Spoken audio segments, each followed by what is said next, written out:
But 70 is, we represent a party of inclusion.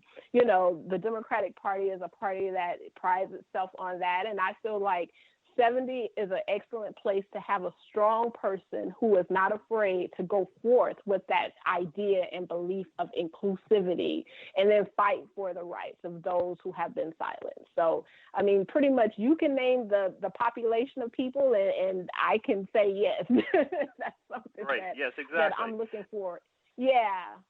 I want to give you an example here. I want to tell you, I'll just cite an example. This example just happened last week. Somebody that we work with, it's a client that we've helped for some time. And anyway, the young man is a person of color, okay?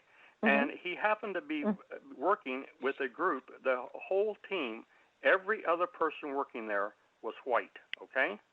And first there was other people of color there too. But anyway, he got down to he was the last one left, and he was continually being harassed by subtle different ways. They would do things to him that they wouldn't do to other people. His boss would deliberately yell at him and cuss at him and say things to him. This is on a construction site, incidentally, and say things to him he would not say to the others. And then he did something he should not have done, and we plead with him not to do this. They let him go. No, he got mad and walked off and quit after his boss embarrassed him in front of some of the other employees by yelling at him and cussing at him, and the other guys done the same thing. He barely mentioned to him, a trivial thing. And anyway, but we have so many cases like this, where it's still going on. It's very subtle. We have a very redneck culture among some of these construction workers in different trades, and it's hard enough to get people of color into some of these areas. And then after we get somebody employed there, then I wish he hadn't have walked off the job. And I said, we could have worked this out, but he did anyway. But anyway, this goes on. Well, that's what I'm saying. It goes on, and it is not right. It's really not right at all. And I agree with you. And as you say, these practices, archaic practices, are still going on.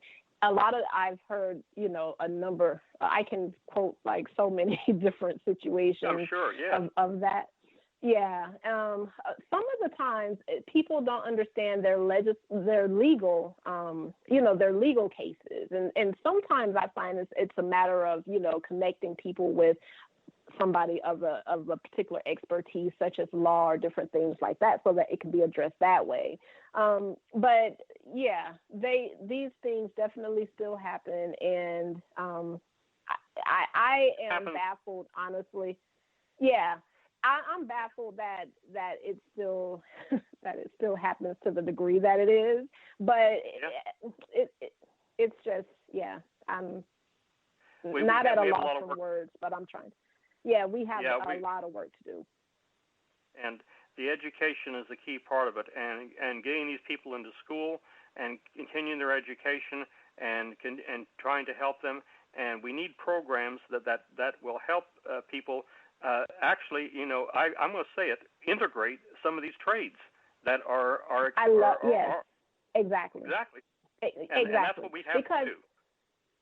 We definitely need that. And I love that idea. I'm actually writing that down as something to try to see what can be done from a platform such as a state legislator. I mean, some things already come to mind, but some things I believe that my responsibility would be is to not just have it limited to, Tallahassee. There are some things that just out of influence, just being present at, speaking up on, outside of being in the city of Tallahassee, that I think that I can be positioned for to help these things, to help the communication on things, to help the dialogue on things. I think a lot of these issues people are a bit hesitant to have discussions about, but if they have a leader or somebody who is elected or who they perceive to be a leader that gets out front and say, look, we're going to have, a community forum, or we're going to bring businesses together so that we can have a discussion with business leaders about their hiring practices and different things like that. if we have more courageous people that want to take those stands, and that the business leaders and the hiring authorities, listen to, then I think that we can actually help to at least move the needle along. I think studies have shown that people, typically hire who they feel comfortable with. And so then therefore you end up with maybe a management that looks the same, whatever the demographic is. But if we're really talking about like equal opportunity for everybody, and if we're really talking about being equitable for everybody, we have to talk about being inclusive of everybody. And so then that means coming out of certain people's like conditions, behaviors of who they think that they're more comfortable with. A lot of times people may be surprised to see they may share a whole lot of commonalities with people that they never thought that they would. But I think as far as elected leadership, a part of the responsibility is to look outside of the traditional roles per se, and don't let that limit what you can do for the body of people that you're supposed to represent. And think outside the box and be available to bring those business leaders together with, its workers, or have different ways that communication can happen in a safe environment. I think that's going to help move us in the right direction. Right, and as you know, the horrible scandals that have happened across the countries in the some of the recent trials have happened here, and the sex abuse, the things that went on for years undercover, and but people have had to endure, and this is not this in New York or Hollywood or somewhere like this. Yeah. This is all across the country. This is happening. We have a very serious situation here with there's been a recent series run on human trafficking that's going on in this area. And 70 is certainly an area that's going to be is impacted by this as well, And we have got been for a long time. It has, and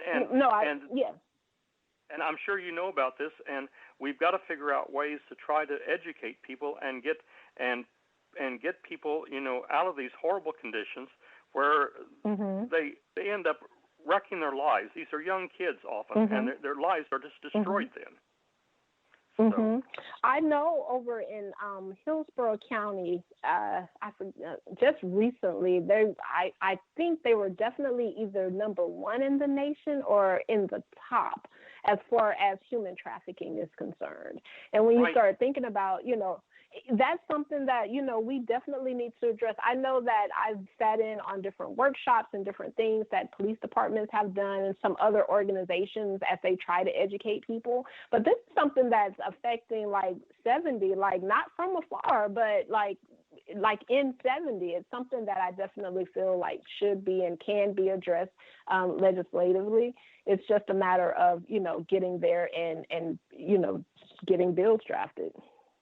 Right here, I got one quick question to bring up to you too here before our time runs out. We happened to have as a speaker last night at one of my caucuses running for District 21 state senator. State prosecutor. Is that? Okay. What's her name? Young. Denise Young. Do you know her? Oh, I met her. I have her card. I met her. Okay. Well, anyway, what the point Denise? was? Is it Denise? I think it's Denise. Her last name is Betsy. I'm sorry, Betsy Young. Okay, Betsy. Yes, Betsy Young. Yes. Okay, we're about to run out of time here again, but I want to make a quick question. Okay. This is important. I asked her the same thing, and I was telling her, what was her opinion when you have a sheriff that gets up and says he will never permit his law enforcement officers to wear body cams? And that raises a red flag to me. I said, is there any way you could refuse to? She said, no, I can't. She says, we have to take their cases, I said, but doesn't that raise a red flag with you? And she said, yes, it does. It does what it should with anybody. And is there any way that you can think of real quick here on legislation that could be put in place that would or something put down as an action that would force them to try to adopt body cams on law enforcement officers, because that's, as you know, is a lot of the issues that we have, that have been uncovered with body cams. And if you have a sheriff that would say that he will never permit his officers to have body cams, that raises a red flag right there. Exactly. It definitely does, especially knowing the situations that we do know that happen. And one comes to mind actually down in Sarasota not too long ago. I think last year, where there was a situation with African-American man who was beat after some type of an engagement with law enforcement. I'm not sure of the facts of that to really speak in detail about it, but I do know how it was presented out to the public.